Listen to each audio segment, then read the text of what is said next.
Ouvre notre esprit, Seigneur. Esprit, Seigneur. Ouvre notre esprit, Seigneur. C'est votre nouvelle émission religieuse sur Amitié FM tous les jeudis de 19h à 20h sur la 100.1 FM. La présentation est l'affaire du frère Kéé Jean-Jacques. Ouvre notre esprit, Seigneur. C'est une heure de partage de la parole de Dieu, des témoignages, d'enseignements, de fortification et bien d'autres produits par la mission Voici le Machia. Ouvre notre esprit, Seigneur, est joignable au 07 19 92 85 23 au 05 65 59 05 17. Seigneur, ouvre notre esprit.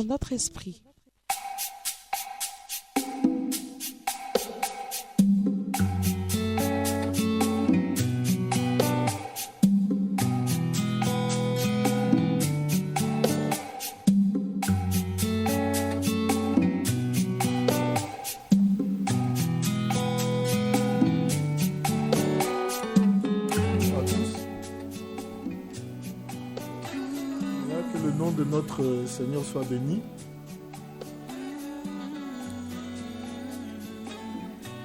Nous voulons rendre grâce encore au Seigneur pour ce temps qui permet, encore aujourd'hui. Nous sommes jeudi 15 août 2024 et nous sommes à notre émission Ouvre notre esprit.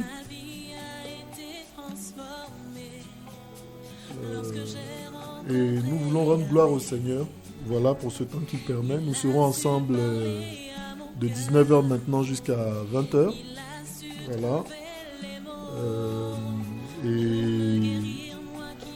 Nous voulons rappeler que c'est un moment où vous avez l'occasion de participer, où vous avez l'occasion d'intervenir.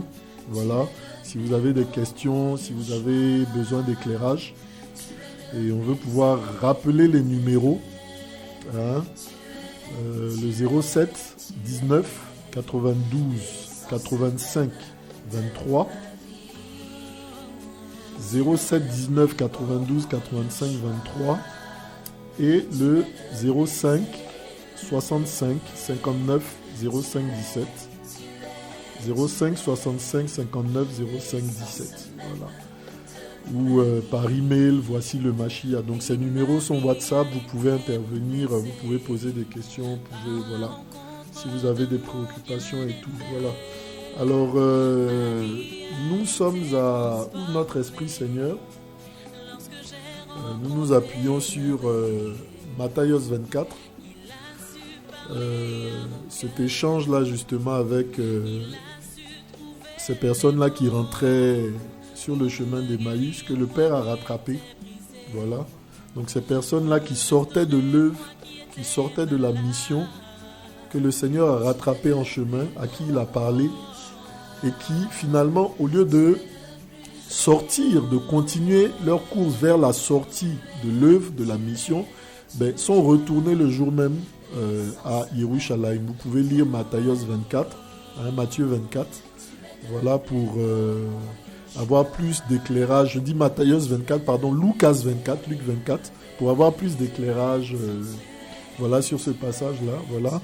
Et nous venons également nous adresser aux uns aux autres, pas que nous ayons toute la connaissance et toute la sagesse, mais nous venons simplement partager avec vous, nos frères, nos sœurs ici, afin que ceux qui avaient l'intention d'abandonner la main du Seigneur, ceux qui marchaient dans des voies contraires aux voies du Seigneur, que tous nous puissions revenir justement et marcher, travailler pour le Seigneur. Donc voilà le but de cette émission, voilà le but de ce temps que nous passons ensemble. Et nous prions véritablement que le Seigneur puisse toucher nos cœurs. Amen. Alors nous avons depuis déjà 2 semaines, nous sommes à la 3e semaine de cette émission. Nous avons déjà depuis 2 semaines partagé déjà comme le temps d'antenne nous le donne, tous les jeudis de 19h à 20h, Et le sujet que le Seigneur nous a mis à cœur de partager, c'est celui de la vérité. Amen. Le Seigneur veut restaurer la vérité, il veut manifester la vérité il veut révéler la vérité, voilà. Et donc depuis 2 semaines déjà, nous parlons de la vérité. Et nous avons pu partager concernant la vérité déjà ces 2 dernières semaines sur qui est la vérité. Et nous avons vu que la vérité en fait c'est Yehoshua, voilà, qui dit en Yohanan 14, je suis le chemin, la vérité et la vie. Voyez-vous, la voie, la vérité et la vie. Voyez-vous, dans Yohanan 14, verset 16. Yehoshua lui dit, moi je suis la voie, donc le chemin, la vérité et la vie. Personne ne vient au Père excepté par moi. Voyez-vous? Alors, nous avons tous perdu la relation avec le Père lorsque Adam et Chava ont péché. Chava, c'est Ève. Voilà. Nous parlons avec la vérité aussi. Voici pourquoi nous restaurons les noms tels qu'ils nous sont donnés justement dans les écrits bibliques. Chava, donc, c'est Ève. D'accord? Qui a été traduit par Ève en français. D'accord? Voilà. Alors, lorsque Adam et Chava ont péché, voyez-vous, nous avons été séparés de la présence du Seigneur, voyez-vous. Et Yehoshua vient et nous dit qu'il est la voie qui nous ramène au Père, la vérité et la vie, voyez-vous. Et on en a parlé longuement lors de ces 2 dernières émissions. Yahweh a dit par la bouche des prophètes qu'il est l'Élohim de vérité. Et Yehoshua dit qu'il est le chemin, la vérité. Et on a compris que Yahweh, c'était Yehoshua. Donc que Yehoshua était le créateur. On l'a vu avec Bereshit 1, donc Genèse 1:1. On l'a vu avec Yohanan 1, du verset 1, Jean 1, du verset 1 jusqu'au verset 12, 13, 14. Et la parole qui était au commencement s'est faite chair. Voilà. Donc on a vu que la vérité, en fait, le créateur, c'est Yehoshua. La vérité, c'est Yehoshua, que nous appelons Jésus-Christ. Voilà.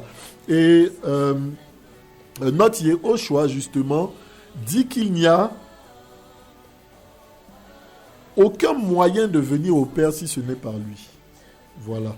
Donc, à la vérité, celui qui n'a pas Yehoshua, en fait, n'est pas dans la vérité. Voyez-vous, on aura autant de fois que possible l'occasion de parler de ces choses-là. Voilà, Yehoshua est la vérité. Donc celui qui n'a pas Yehoshua, qui ne croit pas en Yehoshua, qui ne met pas sa confiance en Yehoshua, n'est tout simplement pas dans la vérité. Voyez-vous, il y a une seule vérité, et cette seule vérité-là, c'est Yehoshua. J'entendais aujourd'hui, quand je regardais un peu sur les réseaux sociaux, sur YouTube, un célèbre animateur qui disait qu'il considérait les religions comme les différents réseaux téléphoniques, par exemple, qui nous permettaient d'appeler. Le but étant uniquement d'être en communion avec la personne que l'on veut joindre, peu importe le réseau qu'on utilise. Bien aimé, c'est archi faux. C'est la pensée de beaucoup de personnes, mais elle est archi fausse. Elle est totalement fausse. Il n'y a pas plusieurs moyens, il n'y a pas plusieurs voies, il n'y a pas plusieurs chemins. Yehoshua dit qu'il est le chemin, qu'il est la vérité. Nous comprenons un peu, je veux dire, quand on utilise un, ça veut dire qu'il y a l'autre. On dit les uns, les autres. Quand on utilise le, c'est qu'il n'y en a pas d'autre. Et il est le chemin, la vérité, la vie. Voyez-vous, il n'y a pas d'autre chemin pour retourner au Père à part Yehoshua Mashiach. Il n'y a pas de vérité. On n'est pas dans la vérité si on n'a pas Yehoshua. Parce que c'est lui la vérité. On n'a pas la vie si on n'a pas Yehoshua. Ça peut paraître exclusif.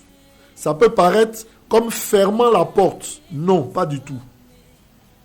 La vérité est que si nous voulons être sauvés, une seule personne nous donne le salut. Yehoshua. Et son nom justement signifie Yahweh est salut. Yehoshua HaMashiach. Yahweh est salut. HaMashiach c'est le Messie. Ha c'est un article en hébreu. Mashiach c'est le Messie. Voyez-vous? Donc, le seul chemin, la vérité, c'est Yehoshua. Nous ne cesserons de le répéter, frères et sœurs, parce que cela est vrai. Amen. Voilà. Donc, Yehoshua est la vérité, selon Yohanan 14, verset 16. Et selon bien d'autres passages dans la parole. Voilà. Quand on lit les évangiles, on se rend compte que chaque fois que quelqu'un venait parler à Yehoshua, il lui disait, tu parles selon la vérité, tu parles selon la vérité, tu parles selon la vérité. Voyez-vous, tu parles selon la vérité. Ils étaient conduits par la puissance du Seigneur, par la présence du Seigneur, par la sainteté de Yehoshua, à reconnaître la vérité. Amen. Voilà. Et Yehoshua est la vérité. Alors, bien-aimés, nous voulons partager aujourd'hui sur ce que c'est que la vérité. Nous ne pourrons pas forcément entrer dans tous les aspects de la chose, mais nous voulons partager véritablement ce que le Seigneur nous met à cœur. Voilà. Alors, on a dit qui était la vérité, Yehoshua. La vérité se trouve dans l'Élohim des Hébreux. Pas que nous soyons non plus sectaires, pas que nous soyons non plus... quel terme je peux utiliser, c'est un terme qu'on a beaucoup utilisé en Côte d'Ivoire, voilà, comme raciste ou tout ça. Non, parce que beaucoup d'enseignements aussi aujourd'hui nous disent, ah oui, mais nous sommes africains, il faut revenir aux racines africaines.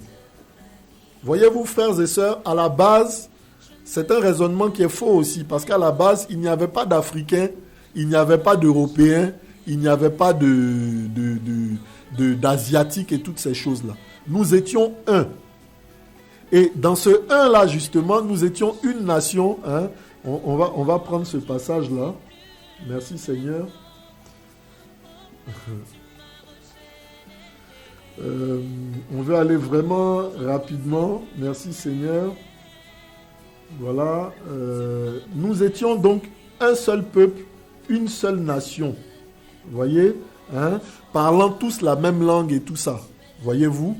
Et qu'est-ce qui se passe au niveau de Bereshit, Genèse, verset chapitre 11. Voilà. Genèse 11, verset 1 nous dit ceci. Bereshit 11, verset 1. Toute la terre était d'un seul langage et d'une seule parole. Donc nous sommes en Genèse chapitre 11. Avant Genèse chapitre 11, il y a eu 10, 9, 8, 7, 6, 5, 4, 3, 2, 1. Voyez-vous? Donc Elohim était déjà là et l'humain, l'homme avait déjà été créé. Voyez-vous? Au 6e jour. Jusqu'à ce qu'on arrive beaucoup plus tard à Bereshit 11. Mais les humains étaient une seule langue, une seule parole. Ils ne parlaient qu'une seule langue. Il n'y avait pas plusieurs cultures, il n'y avait pas plusieurs langages, il n'y avait pas plusieurs ethnies, frères et sœurs. Mais Elohim était déjà là, lui, un. Cet Elohim-là dont les prophètes ont dit qu'il est la vérité. Voyez-vous? Et pourquoi nous devenons maintenant plusieurs langues, plusieurs ethnies, plusieurs mêmes couleurs et tout? Tout simplement à cause du péché. Vous connaissez bien cette histoire-là de la tour de Babel. Nimrod, le premier empereur, le premier puissant sur la terre, voyez-vous, en dehors du Seigneur, en dehors d'Elohim, voilà, ce premier puissant-là sur la terre a décidé de rassembler tout le monde pour qu'il puisse bâtir une tour, pour retrouver, pour atteindre le ciel, pour atteindre la présence du Père, en dehors de la sainteté, de la sanctification. Voyez-vous? Et qu'est-ce que le Seigneur fait? Il envoie la dispersion, il envoie la confusion. C'est à partir de ce moment-là, vous pouvez lire Bereshit 11, c'est à partir de ce moment-là qu'il y a la confusion, qu'il y a une diversité de langues. C'est de cette diversité de langues-là que sont nées diversité de cultures. Voyez-vous? Diversité de cultures. Ok? Mais Elohim était déjà là, avant cette diversité de cultures. Donc le principe selon lequel, oui, nous sommes africains, il faut que nous retournions à nos valeurs africaines, il n'est pas juste, frère. Il n'est pas juste, parce qu'il n'y a pas de valeurs africaines. À la vérité, les seules valeurs qui doivent exister, que nous devons reconnaître et vers lesquelles nous devons nous tourner, ce sont les valeurs d'Elohim. notre Créateur à tous. Et ce Elohim-là a choisi un peuple. Il a choisi une personne dans la personne d'Abraham, voyez-vous, afin de bâtir une nation au travers de laquelle il se révélerait. Et nation dans laquelle il ferait paraître le Messie, il ferait paraître le salut, afin que le salut soit accordé par l'œuvre de rédemption à toutes les nations par la suite. Voyez-vous? Donc, l'Elohim d'Israël, Yahweh, Elohim, n'est pas à combattre, il n'est pas à refuser sur la base que ce n'est pas africain ou ce n'est pas européen. Voilà, non. C'est le créateur de chacun de nous. Amen. Voilà, nous voulions vraiment faire cette précision-là. Peut-être que le Seigneur permettra que nous partagions précisément là-dessus. Mais nous voulions parler aujourd'hui de qu'est-ce que c'est que la vérité. Et nous allons prendre aujourd'hui le passage de Lucas 21. Amen. Lucas, c'est Luc. Toutes ces choses-là, voilà, vous pouvez vous dire, mais quels sont ces noms bizarres qui donnent et tout ça. Voilà, tout ça participe de la vérité, de la restauration de la vérité. Rétablir les noms tels qu'ils nous ont été donnés. Ça commence déjà par ça. Voyez-vous, quand on voyage, on nous appelle toujours avec le même nom. Dibeu, quand il va en France, il s'appelle Dibeu. Voyez, Kouyaté, quand il va en France, il s'appelle Kouyaté. Quand il va quelque part au fin fond des États-Unis, il s'appelle Kouyaté. Voyez-vous? Donc, Yehoshua, on doit pouvoir l'appeler Yehoshua parce qu'à la base, c'est son nom. Amen. Vraiment, au fur et à mesure des partages, des échanges, on aura vraiment l'occasion de partager et d'entrer en profondeur dans ces choses-là. Voilà. Parce que toutes ces choses-là, changer de nom, participent aussi de la destruction de la vérité. Voyez-vous, de participe à nous faire perdre notre identité, à nous faire perdre la vérité. Vous comprenez? Voilà. Alors, on va lire. Lucas 21 à partir du verset 1. Lucas, c'est Luc, je répète. Lucas 21 à partir du verset 1. Vous pouvez prendre vos Bibles et suivre. Voilà. Or, levant les yeux, il vit des riches jetant leurs offrandes dans le trésor. Mais il vit aussi une pauvre veuve qui jetait 2 petites pièces de monnaie. Et il dit, je vous le dis, en vérité. Donc ici, c'est Yehoshua qui parle et il nous donne une vérité. Il dit, je vous le dis en vérité, cette pauvre veuve a jeté plus que tous. Car tous ceux-là ont jeté dans les eaux. Elle a jeté tout ce qu'elle avait, son bien. Amen. Alors, on ne va pas partager forcément sur le montant et tout. Non, ce n'est pas de ça qu'il s'agit. Quoique, aujourd'hui, dans nos assemblées, très souvent, on nous dit, si tu donnes une petite offrande, tu n'es pas béni. Voilà encore un mensonge. Voyez-vous, on a même dans nos assemblées aujourd'hui des troncs enfilés, de sorte à ce que si tu mets une pièce, elle tombe directement. C'est-à-dire, on ne veut pas de tes pièces. On veut uniquement à partir des billets. Et même les billets, là, quand c'est les petits billets, on les regarde un peu de travers. Voyez-vous, Yehoshua n'a pas refusé la petite offrande de cette veuve. Au contraire, il a dit en vérité, elle a donné plus que tous. Voyez-vous, mais aujourd'hui, là, voilà, on a des chansons même là, des chants, si tu donnes petit, tu seras béni petit et tout. Voilà encore des contes vérités. Mais nous voulons parler de la vérité. Ici, dans ce passage, nous voulons ressortir ce qu'est la vérité. Alors, on nous dit que dans ce passage, le Seigneur est là, il assiste à un moment où des gens, justement, dans le temple, en assemblée, font des offrandes. Et il y a des riches qui donnent de grosses offrandes, des offrandes très importantes, des gros montants. Et à côté, il y a une veuve qui donne juste 2 petites pièces de monnaie. Et il dit, en vérité, elle a donné plus. Voyez-vous, frères, ce que nous voulons faire ressortir ici, c'est la vérité. On n'est pas dans le nombre. Mais le Seigneur nous dit ici que la vérité, en fait, n'est pas forcément dans ce que l'on voit. Voilà ce que nous voulons faire ressortir. Et voilà ce que le Seigneur aussi voulait faire ressortir. La vérité n'est pas forcément dans ce qui est évident. La vérité n'est pas forcément dans ce qui est en grand nombre. La vérité n'est pas forcément la démocratie. Voyez-vous? La démocratie, c'est la parole du plus grand nombre. C'est ce qui est évident. C'est ce que tout le monde dit. C'est ça la démocratie. C'est grâce à ça aujourd'hui que l'on peut élire des présidents, que l'on peut élire des chefs et tout. Mais le Seigneur nous dit que la vérité n'est pas dans la démocratie. La vérité n'est pas dans le plus grand nombre. La vérité, ce n'est pas ce qui est évident. La vérité, c'est ce que le Seigneur, lui, détermine comme étant vérité. Parce qu'il dit, je vous le dis. C'est Yehoshua qui déclare que telle chose est vérité ou elle ne l'est pas. Voici pourquoi, pour parler selon la vérité, pour ne serait-ce que connaître la vérité, il faut d'abord, préalablement, avoir reçu Yehoshua. Il faut être avec lui. Sinon, comment est-ce que tu peux savoir si tu n'es pas avec lui, si tu n'es pas à côté de lui? Comment est-ce que tu peux entendre que quelque chose est vérité? Oui, aujourd'hui, nous avons cet écrit-là, qui nous stipule ce que Yehoshua a déclaré comme vérité. Donc voilà, nous voulons le prendre de terre à terre, de façon terre à terre. Pour pouvoir connaître la vérité, il faut que nous puissions déjà lire la parole de Yehoshua.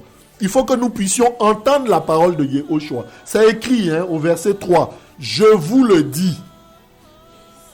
Donc la vérité, c'est ce que Yehoshua dit. Parce qu'il est lui-même la vérité. Selon Yohanan 14, 16, on l'a vu. Donc ceux qui ont entendu la vérité ce jour-là, voyez-vous, les riches qui ont donné et qui sont partis, qui n'étaient pas forcément à côté de Yehoshua, n'ont pas su que les 2 pièces de la veuve étaient le don en vérité.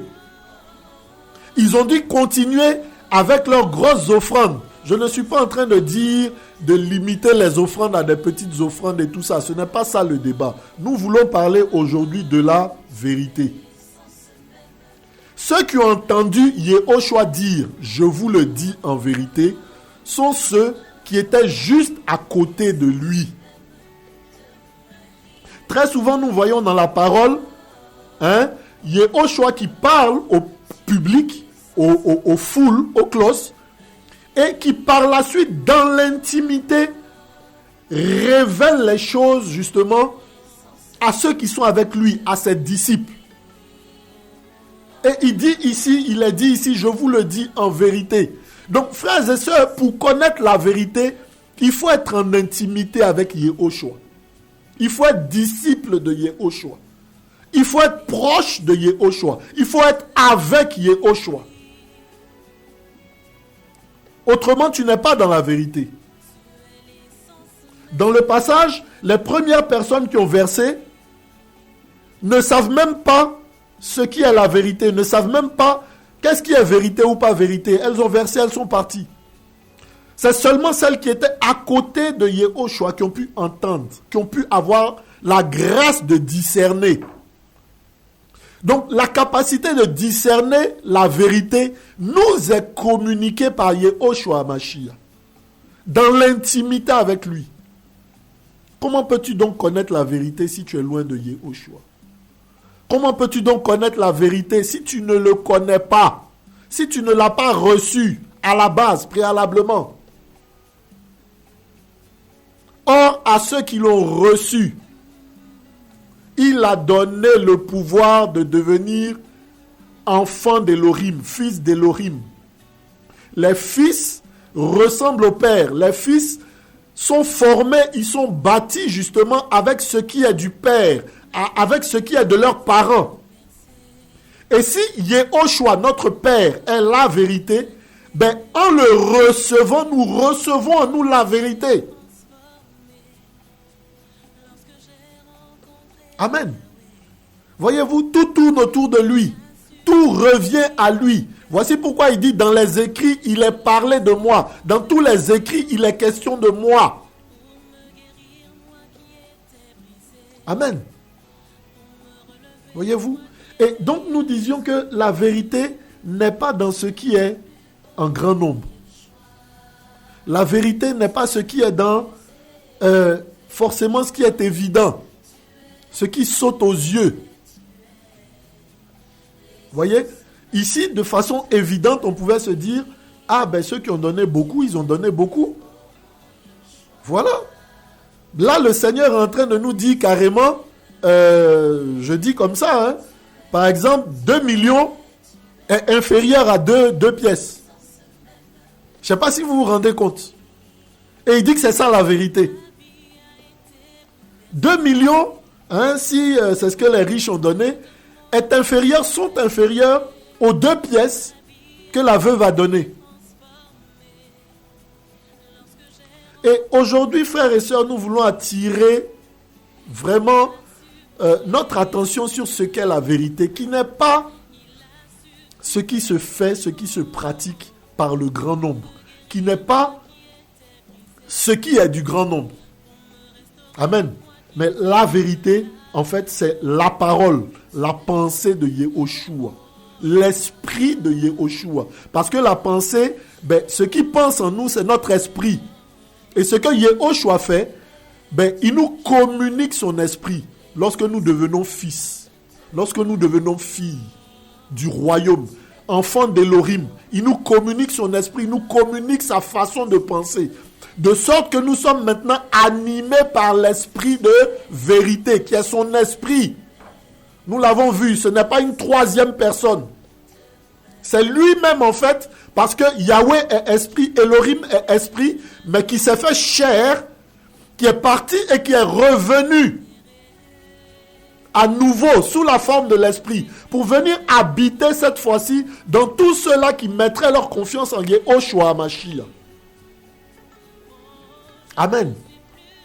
Alors, lorsque nous recevons son esprit, qui est l'esprit de vérité, à partir de ce moment-là, nous pensons selon la vérité, nous vivons selon la vérité, nous pouvons parler selon la vérité. Si tant est que nous demeurons fidèles à sa parole, si tant est que nous demeurons dans son intimité, si tant est que nous continuons à méditer sa parole, à lire sa parole, à être abreuvés de sa parole.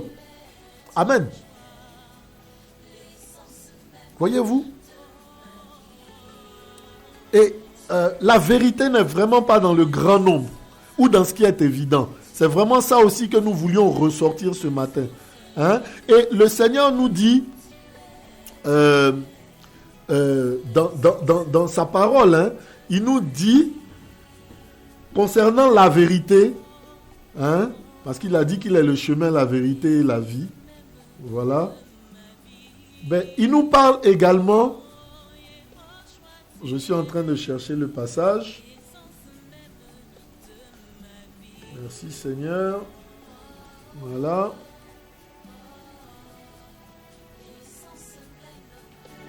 Merci Seigneur.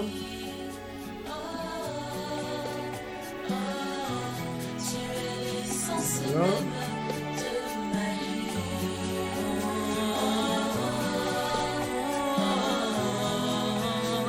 On va prendre Matthieu 7, verset 13.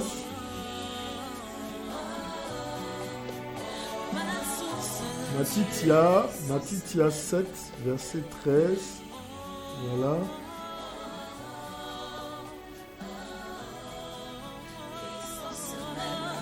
Matthieu 7, verset 13 nous dit ceci. Hein? On a vu tout à l'heure que ce n'était pas le grand nombre, le gros montant. Donc la vérité n'est pas évidente, mais ce qui est évident, ce qui saute aux yeux, mais la vérité, c'est ce qui sort de la bouche de Yehoshua.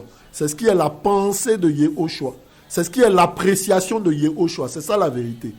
Et pour avoir la vérité, donc, pour savoir ce qu'est la vérité, pour discerner ce qu'est la vérité, il fallait se tenir à côté de Yehoshua. Parce que ses disciples dans la proximité, c'est à eux qu'il a dit, je vous le dis en vérité. Voyez-vous? Voilà. Donc, pendant que tous les autres ont regardé aux personnes riches, ayant donné de gros montants, comme ayant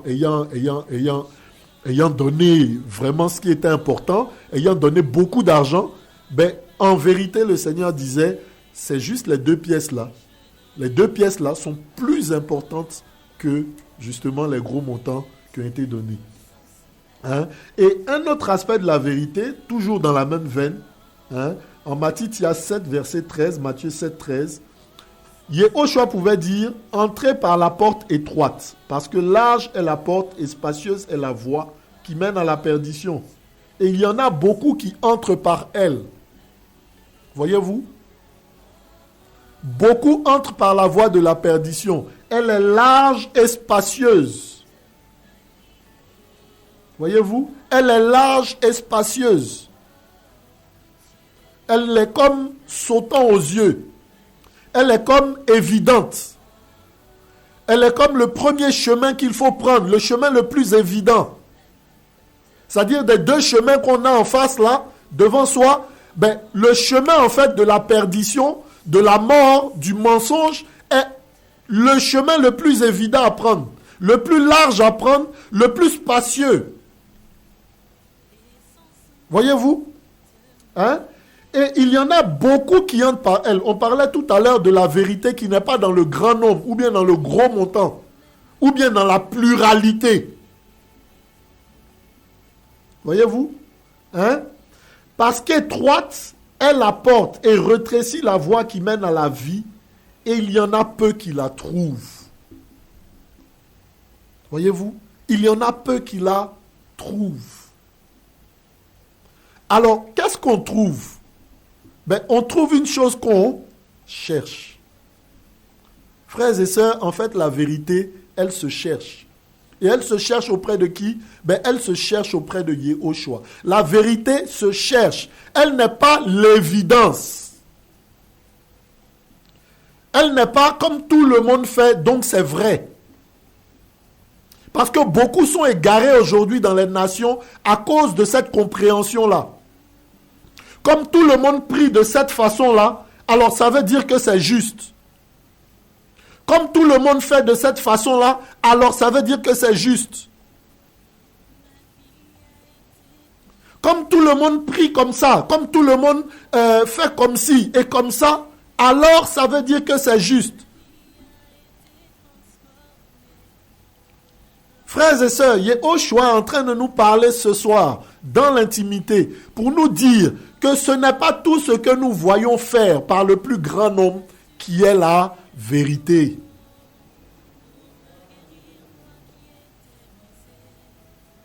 Ce n'est pas le plus grand nombre qui dit vrai. Ce n'est pas ce qui se fait par tout le monde qui dit vrai. Amen. Alors que beaucoup sont influencés par cela. Quand ils ont l'envie de prier, ben voilà, ils sont le plus souvent attirés par telle grande assemblée, ou telle assemblée renommée, ou telle assemblée qui existe depuis. On se comprend. Et du coup, voilà, ben comme ils sont là depuis, comme c'est la première église, ce qui est encore faux, voilà, ou comme, c'est comme ci ou comme ça, ben c'est les plus renommés, Non, frère, vous vous trompez. Et la Bible en parle, Yehoshua en parle. La vérité n'est pas dans le plus grand nombre. La vérité n'est pas dans le plus grand et spacieux chemin. La vérité se trouve. Et on dit que ce qu'on trouve, c'est ce qu'on cherche. Il faut chercher. Amen. Amen. Hein? Quand on parle de la vérité, le mot vérité en français vient du mot latin veritas. D'accord? Pour la petite histoire, hein, par rapport au fait de trouver. D'accord? Le mot latin, le mot français, d'accord, le français qui dérive du latin, voilà, vérité se dit veritas en latin. Voyez-vous? Et Veritas, c'est le nom aussi d'une très grande entreprise, voilà, qui s'est donné pour mission de contrôler les choses, de vérifier les choses. Vous voyez? De contrôler, de vérifier les choses. Hein? Et je ne sais pas, je suis sur les antennes, je ne sais pas si je peux dire le nom, mais voilà, vous avez en tout cas Veritas, voilà. Et cette société-là, dans le monde, vérifie, c'est-à-dire, par exemple, lorsque je veux commander des marchandises depuis l'étranger, vu que je ne peux pas me déplacer, voilà, je fais appel à la société en question, hein, qui se charge pour moi de vérifier la marchandise, de vérifier si le nombre que j'ai commandé est le nombre qui a été livré, de vérifier si la qualité que j'ai commandée est la qualité qui a été qui est requise, de vérifier que la documentation est bonne, de vérifier que tout est légal, tout est ce qu'il faut. Hein. Voyez-vous, il y a certaines choses qui se ressemblent. Par exemple, je vais donner, je sais pas, le manganèse. Le manganèse ressemble au sable. Hein. Figurez-vous, vous commandez 1000 tonnes de manganèse. Et le client, le fournisseur là-bas qui est véreux, vous met à la place du manganèse, du sable qui ressemble au manganèse. Justement pour vous prémunir d'être trompé, d'être égaré, d'être floué et de perdre. Vous faites appel à ces sociétés-là de contrôle, hein, dont l'une s'appelle Veritas, vérité, d'accord, qui va vérifier si ce qu'on vous a dit là est vrai. Voyez-vous? Et donc, pour cela, elle va faire des enquêtes, elle va fouiller, elle va ouvrir, fouiller, regarder à l'intérieur, regarder les documents, regarder la marchandise, regarder les accords que vous avez passés. Voyez? Et une fois que tout cela est conforme avec ce qui a été dit, cette entreprise-là met un cachet pour dire, voilà, que c'est approuvé, que c'est certifié. Voyez-vous? Donc, pour trouver la vérité, en fait, la vérité, il y a une quête, il y a une recherche. En fait, il y a des interrogations. Malheureusement, on prend tout aujourd'hui pour argent comptant. Dès qu'on nous dit quelque chose, dès que quelqu'un dit « Ah ben oui, c'est l'homme de Dieu qui a parlé », ok, c'est que c'est vrai. Du coup, aujourd'hui, beaucoup de femmes se font abuser, même sexuellement, par des prétendus serviteurs du Seigneur. Beaucoup de personnes se font abuser financièrement par des prétendus serviteurs du Seigneur. Beaucoup de personnes se font abuser moralement par des prétendus serviteurs du Seigneur.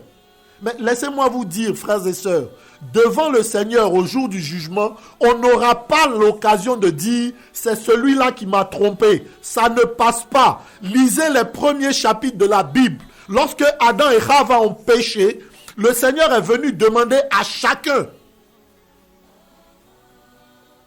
Et chacun a reçu le prix, le poids de la condamnation qui était liée au péché qu'il avait commis. Quand on a demandé à Chava, Chava a dit, Chava c'est Ève, je rappelle, hein. Quand on a demandé à Chava, Chava a dit, c'est le serpent. Quand on a demandé à Adam, il a dit, c'est la femme que tu m'as donnée, accusant même le Seigneur. Et si tu ne m'avais pas donné cette femme-là, je ne serais pas tombé dans le péché. Voyez-vous? Mais quand on lit la suite, on se rend compte que le Seigneur a eu une parole pour chacun. Le serpent a eu pour lui. Amen. Adam a eu sa part. Chava a eu sa part. Donc, frères et sœurs, au jour du jugement qui vient, on ne pourra pas dire c'est mon pasteur qui m'a trompé. On ne pourra pas dire c'est le prêtre qui m'a trompé. On ne pourra pas dire c'est le pape qui m'a trompé. On ne pourra pas dire c'est l'imam qui m'a trompé. Nous avons cette charge-là de vérifier, de chercher la vérité. Parce qu'elle se trouve. Yehoshua a dit, je me laisse trouver par ceux qui me cherchent. De tout leur cœur, frère. Amen. Donc nous avons besoin de chercher la vérité. On va prendre la parole dans le livre des Actes, Acte 17. C'est un passage que beaucoup de personnes aiment bien citer. Mais on vit totalement en dehors de ce qui est cité. Acte 17. Hein? On parle de deux types de personnes. Hein, dans Acte 17. Vous voyez? On ne va pas s'attarder sur le premier type de personne. Mais au verset 11, voyez-vous, Acte 17, 11, on nous dit, « Or, ceux-ci avaient l'esprit plus noble que ceux de Thessalonique. » Donc, on nous parle des chrétiens de Bérée, des chrétiens de Thessalonique. Ou bien des personnes de Bérée, des personnes de Thessalonique. Vous voyez? Parce qu'il y a l'épître aux Thessaloniciens, donc il y avait des personnes qui avaient la foi à Thessalonique. Ok? Voilà. Hein? Donc, les Béréens à qui, en fait, le Seigneur s'est adressé au travers de Paulos, avaient des sentiments plus nobles que ceux à qui Paulos s'est adressé à Thessalonique. Parce qu'on voit qu'à Thessalonique, il a été chassé. Voyez-vous, quand on lit beaucoup plus haut. Hein? Et les Béréens, qu'est-ce qu'ils faisaient? En quoi est-ce qu'on dit qu'ils sont nobles? Ils reçurent la parole avec tout empressement, examinant tous les jours les Écritures pour voir s'il en était bien ainsi. Examinant tous les jours les Écritures pour voir s'il en était bien ainsi. Mon frère, ma soeur, est-ce que tu vérifies si ce que ces faux serviteurs de Elohim là te disent, est-ce que tu prends le temps de vérifier? Est-ce que tu prends le temps de sonder? Est-ce que tu prends le temps de vérifier quand quelqu'un te dit, pour te délivrer, il faut que je couche avec toi? Est-ce que tu prends le temps de vérifier?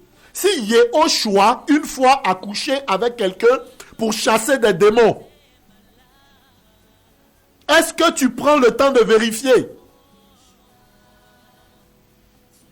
Est-ce que tu prends le temps de vérifier?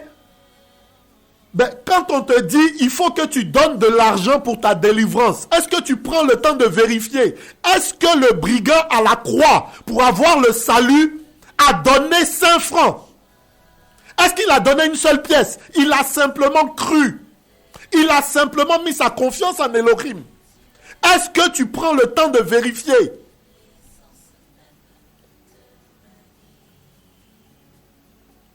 Est-ce que tu prends le temps de vérifier, mon frère, ma soeur? Est-ce que tu prends le temps de regarder à la parole? Est-ce que tu prends le temps d'interroger ce qu'on te dit? Est-ce que tu vas dans les Écritures? Est-ce que tu vas vers le Père? Est-ce que tu vas vers le Seigneur pour lui demander si ce qu'on te dit est bien ainsi? On dit que les Béréens, justement, lorsque Paul prêchait, ils allaient vérifier. Et vraiment, juste pour situer, voyez, nous avons aujourd'hui, nous, l'ancienne alliance, la nouvelle alliance. Voyez, la nouvelle alliance qui commence à partir de la crucifixion de Yehoshua. Ça encore, c'est une vérité qui doit être restaurée. Voyez, parce que pour l'alliance, justement, Yehoshua disait, voici, lorsqu'il leur donnait la coupe, le sang de l'alliance. Donc la nouvelle alliance commence à partir du moment où Yehoshua s'offre à la croix. Pourtant, dans nos Bibles, on voit l'ancienne alliance s'arrêter par exemple à Malachie. Et puis la nouvelle alliance commençait avec Matthieu. C'est faux. L'alliance là, l'ancienne alliance, elle s'était faite comment? Elle s'était faite en immolant des moutons, des brebis. En immolant des agneaux. La première mention, c'est en Exode 15. En Exode, en tout cas dans le livre d'Exode, je crois à partir du verset 11, du chapitre 11. Voyez-vous, lorsqu'on parle de la Pâque, donc la première alliance parlait de la Pâque avec les moutons physiques. La nouvelle alliance parle de l'agneau Yehoshua.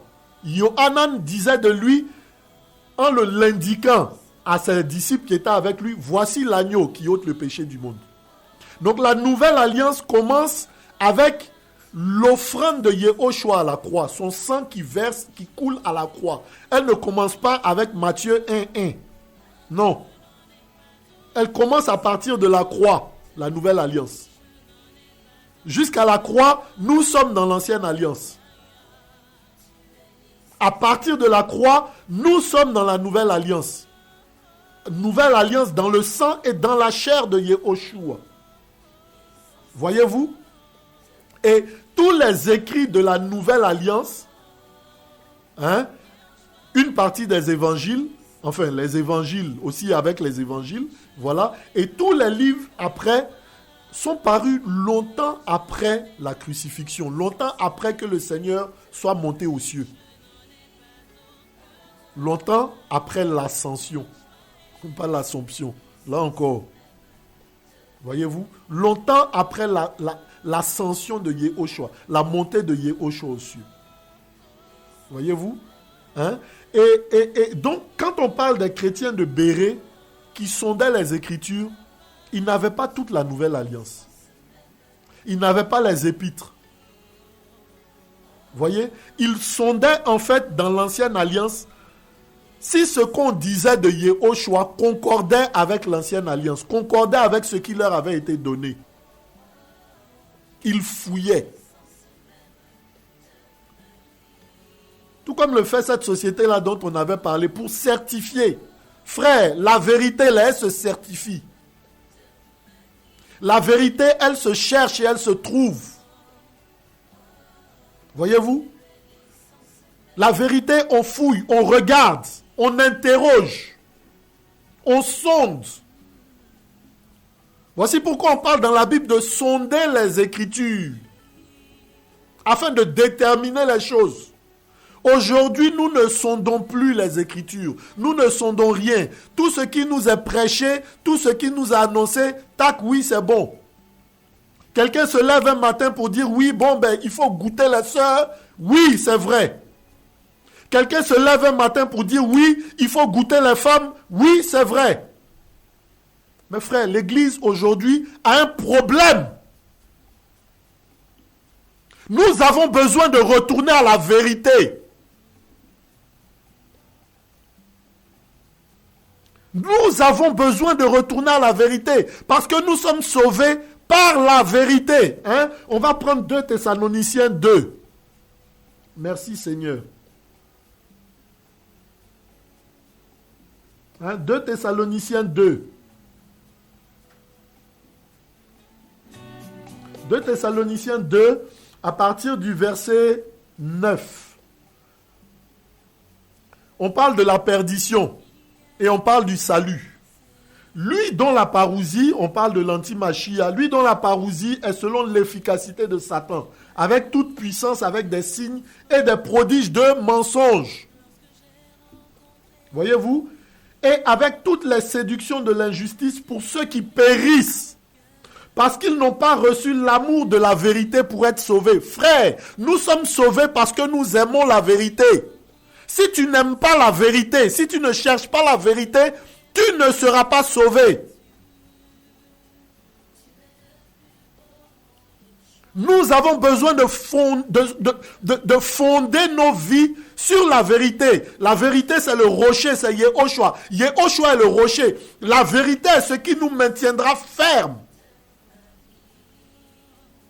Comme les rochers, les montagnes ne sont pas ébranlées, frère, je ne sais pas si on s'est déjà posé la question. Quand il y a les tremblements de terre là, est-ce que on vous a déjà montré une montagne qui s'est écroulée, qui a disparu parce qu'il y a un tremblement de terre? Les montagnes tiennent ferme. Elles sont inébranlables. Et on nous dit dans la parole que Yehoshua est le rocher. Il est la montagne qui nous tient ferme. Il est notre appui sûr, notre appui véritable, parce qu'il est la vérité. De sorte que quand viendront toutes sortes d'événements pour nous faire vaciller, pour nous faire tomber, pour nous faire échouer, à cause de la vérité, à cause de l'amour de la vérité, ben, nous tiendrons ferme. Nous ne serons pas ébranlés. Frère, lorsque je marche dans la vallée de l'ombre de la mort, je ne crains aucun mal. À la vérité, c'est parce qu'il y a l'amour de la vérité. David avait l'amour de la vérité dans son cœur. Voici pourquoi il ne craignait aucun mal.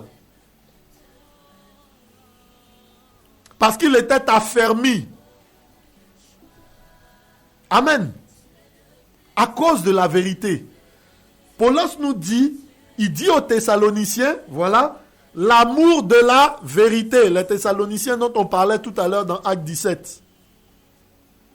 Nous avons besoin de l'amour de la vérité. Et on a dit que la vérité, c'était aussi une personne. C'était surtout une personne. C'était Yehoshua. Frère, je veux finir par là, nous voulons finir par là. La Bible nous parle du plus grand commandement. Le plus grand commandement, c'est tu aimeras. Tu aimeras. Tu aimeras, frère. Et on nous dit ici que pour être sauvé, il faut avoir l'amour de la vérité. Nous avons besoin d'aimer Yehoshua. Nous avons besoin d'aimer Yehoshua, frère. Combien parmi nous prient pour dire Seigneur, je t'aime. Seigneur, je veux t'aimer encore plus. Seigneur, je veux être avec toi. Combien prient pour demander que le Seigneur remplisse leur cœur de son amour. Combien? Nos prières, c'est je veux tant. Et des choses matérielles uniquement. Combien viennent au Seigneur pour le Seigneur? Combien prient le Seigneur pour le Seigneur? Parce qu'ils aiment le Seigneur. Parce qu'ils veulent son amour. Nous avons besoin de recevoir l'amour de la vérité, frères et sœurs.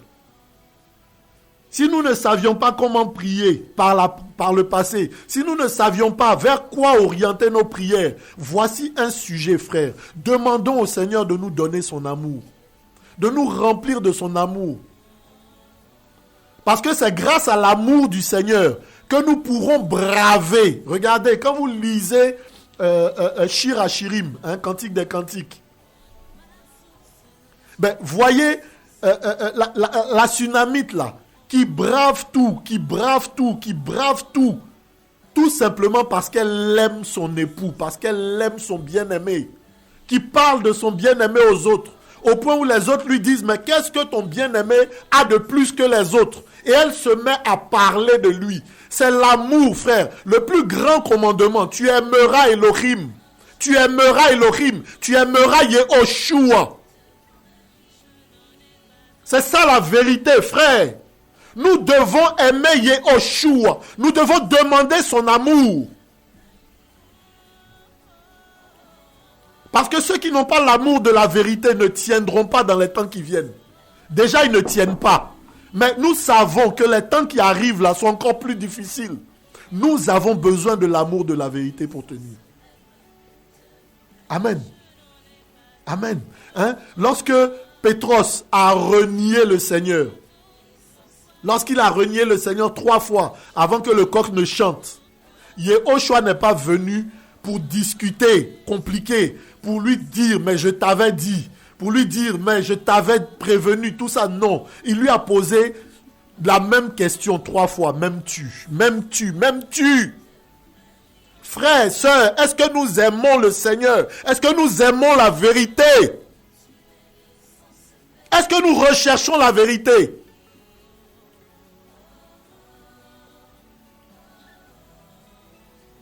Je prie au nom de Yehoshua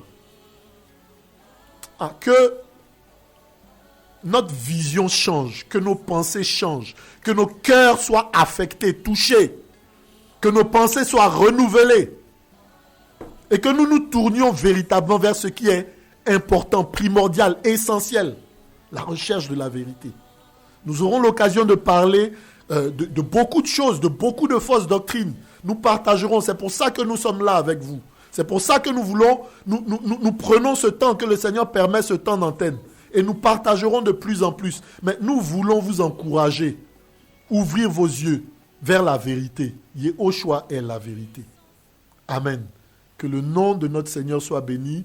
À bientôt, à la semaine prochaine, à la même heure de 19h jusqu'à 20h. Que le Seigneur vous garde. Alors, nous voulons rappeler, on me demande de rappeler les contacts. Voilà. 07 19 92 85 23. 07 19 92 85 23. Et 05 65 59 05 17. 05 65 59 05 17. Voilà, que le nom de notre Elohim soit béni. Excellente semaine à vous et que le Seigneur nous garde, qui nous conduit surtout sur les sentiers de la vérité. Amen. À bientôt. Ouvre notre esprit, Seigneur. Seigneur. Ouvre notre esprit, Seigneur. C'est votre nouvelle émission religieuse sur Amitié FM tous les jeudis de 19h à 20h sur la 100.1 FM. La présentation est l'affaire du frère Kéé Jean-Jacques. Ouvre notre esprit, Seigneur. C'est une heure de partage de la parole de Dieu, des témoignages, d'enseignements, de fortification et bien d'autres produits par la mission Voici le Mashiach. Ouvre notre esprit, Seigneur, est joignable au 07 19 92 85 23, au 05 65 59 05 17. Seigneur, ouvre notre esprit.